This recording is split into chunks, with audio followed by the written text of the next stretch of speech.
عدالتیں، تاریخیں اور سنوائی سب دکھاوا ہے۔ عدالتیں، تاریخیں اور سنوائی سب دکھاوا ہے، ظلم کے ننگے جسم پر قانون کا پہناوا ہے۔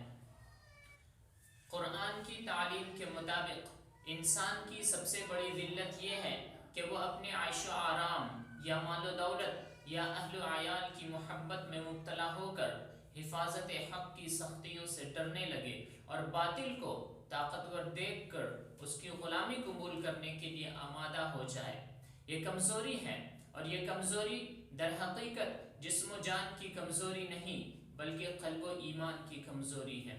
جب کسی قوم میں یہ پیدا ہو جاتی ہے تو اس کے اندر سے عزت و شرافت کے تمام احساسات خود بخود دور ہو جاتے ہیں، اور اعلاء حق کی اعلیٰ خدمت کو انجام دینا تو درکنار، وہ خود بھی اپنے آپ کو حق کے راستے پر قائم نہیں رکھ سکتے۔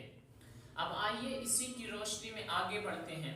7 اکتوبر 2023 غزہ اسرائیل وار، جس میں اب تک اسرائیل کی بمباری میں 30,000 سے زائد معصوم فلسطینی شہید کیے جا چکے ہیں، لیکن مجال ہے کسی مسلم ملک نے کوئی سخت عملی اقدام کیا ہو اسرائیل کے خلاف، یا اسرائیل کو روکنے کی کوشش کی ہو۔ سب بزدل ہیں، سب کو اپنی اپنی پڑی ہے، ایک نبی کی امت اور ایک خدا کو ماننے والی قوم، لیکن راستے سب نے اپنے الگ الگ بنا لیے ہیں۔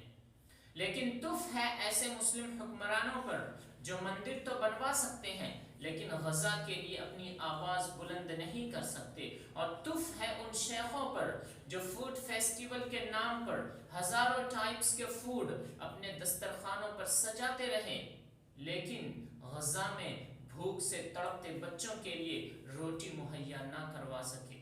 یاد رکھیے، مسجد اقصیٰ صرف ان کی نہیں ہے، تمہاری بھی ہے، اور مسجد اقصیٰ کی حفاظت کی ذمہ داری صرف ان کی نہیں ہے، تمہاری بھی ہے۔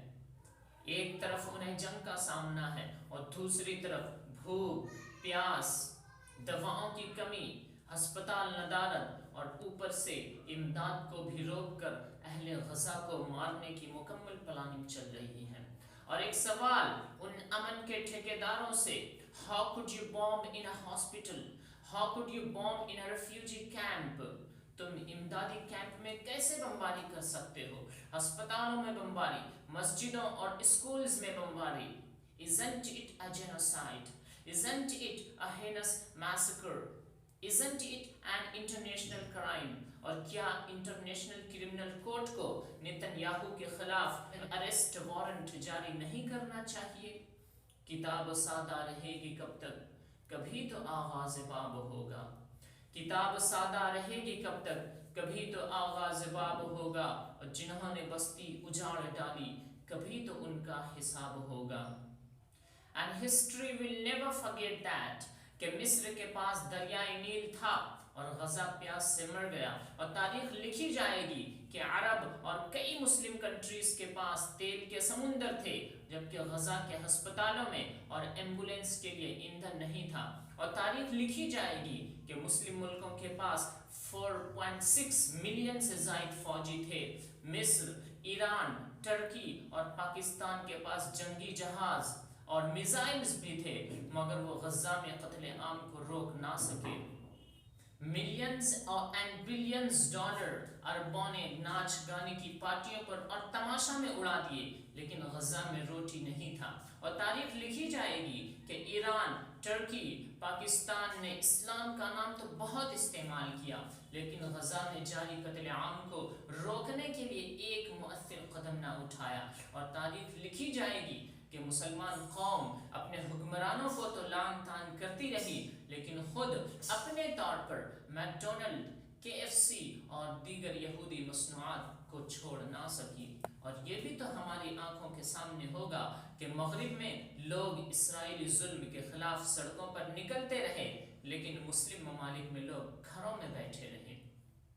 کتاب سادہ رہے گی کب تک؟ کبھی تو آغاز باب ہوگا۔